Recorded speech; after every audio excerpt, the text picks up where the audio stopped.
भारत का स्वतंत्रता संग्राम केवल एक राजनीतिक आंदोलन नहीं था, बल्कि यह करोड़ों भारतीयों के त्याग, बलिदान, संघर्ष और अदम्य साहस की गाथा था। इस संघर्ष में अनेक वीरों ने अपने प्राणों की आहुति देकर देश को स्वतंत्र कराने का सपना देखा। उन्हीं महान क्रांतिकारियों में एक नाम सबसे अधिक सम्मान और गर्व के साथ लिया जाता है, भगत सिंह। वे केवल एक क्रांतिकारी नहीं थे, बल्कि एक विचार, एक चेतना और युवाओं के लिए प्रेरणा के अमर स्रोत थे। उनका जीवन साहस, देशभक्ति, त्याग और क्रांति का प्रतीक बन गया। भगत सिंह ने बहुत कम आयु में वो कर दिखाया जो बड़े बड़े लोग सोच भी नहीं सकते थे। उन्होंने अंग्रेजी हुकूमत के खिलाफ आवाज उठाई और अन्याय का विरोध किया। सरदार भगत सिंह का जन्म 28 सितंबर 1907 को पंजाब के लायलपुर जिले के बंगा गांव में हुआ था, जो अब पाकिस्तान में है। उनके पिता सरदार किशन सिंह और माता विद्यावती कौर का परिवार देशभक्ति के लिए प्रसिद्ध था। कहा जाता है कि जिस दिन उनका जन्म हुआ, उसी दिन उनके पिता और चाचा जेल से रिहा होकर घर लौटे थे। परिवार ने इसे शुभ संकेत माना और बालक का नाम भगत सिंह रखा। बचपन से ही वे अत्यंत तेजस्वी और निर्भीक थे। भगत सिंह का बचपन सामान्य नहीं था। जब दूसरे बच्चे खिलौनों से खेलते थे,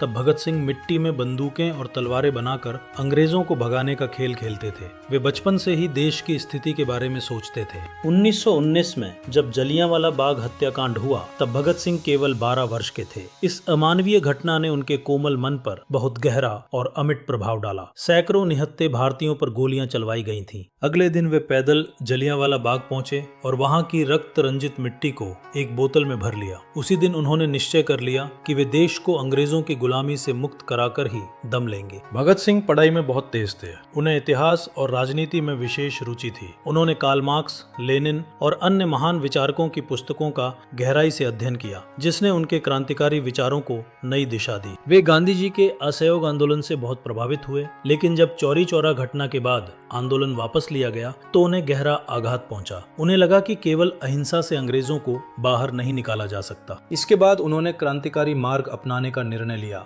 वे लाहौर के नेशनल कॉलेज में पढ़ने लगे, जहां उन्हें समान विचारधारा वाले देशभक्त युवाओं का साथ मिला और उनकी क्रांतिकारी सोच और भी मजबूत हो गई। 1962 में उन्होंने नौजवान भारत सभा की स्थापना की। वे युवाओं को जाति, धर्म और प्रांत के भेदभाव से ऊपर उठकर देश के लिए काम करने की प्रेरणा देते थे। वे समाज में समानता और न्याय के प्रबल पक्षधर थे। भगत सिंह बाद में हिंदुस्तान सोशलिस्ट रिपब्लिकन एसोसिएशन से जुड़ गए। चंद्रशेखर आजाद जैसे महान क्रांतिकारियों के साथ मिलकर उन्होंने अंग्रेजों को यह एहसास कराने की योजनाएं बनाई कि भारतीय अब और नहीं डरेंगे। 1931 में जब साइमन कमीशन भारत आया तो पूरे देश में इसका विरोध हुआ। लाहौर में लाला लाजपत राय के नेतृत्व में एक विशाल प्रदर्शन हुआ, जिस पर पुलिस ने बेरहमी से लाठीचार्ज करवाया। इस लाठीचार्ज में लाला लाजपत राय गंभीर रूप से घायल हो गए और कुछ दिनों बाद उनकी मृत्यु हो गई। लाला जी की मृत्यु से भगत सिंह अत्यंत क्रोधित हो गए और उन्होंने इसका बदला लेने की भीषण प्रतिज्ञा की। 17 दिसंबर 1928 को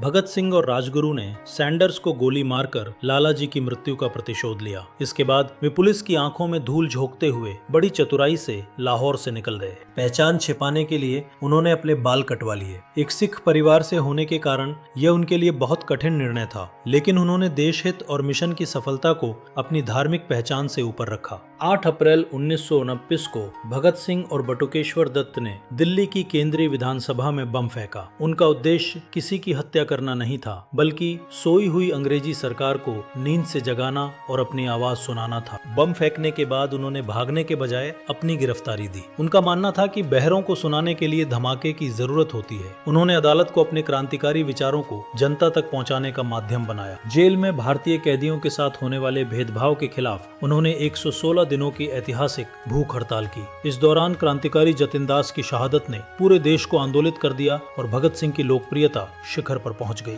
भगत सिंह केवल एक योद्धा ही नहीं, बल्कि एक गहरे विचारक और लेखक भी थे। उन्होंने कहा था कि क्रांति की तलवार विचारों की शान से तेज होती है। वे समाजवाद, समानता और तर्कपूर्ण सोच के कट्टर समर्थक थे। सैंडर्स हत्याकांड और बम कांड में उन्हें फांसी की सजा सुनाई गई। देश भर में उनकी सजा माफ करने की मांग उठी, लेकिन डरी हुई अंग्रेज सरकार ने कोई दया नहीं दिखाई। वे उनकी बढ़ती लोकप्रियता से भयभीत थे।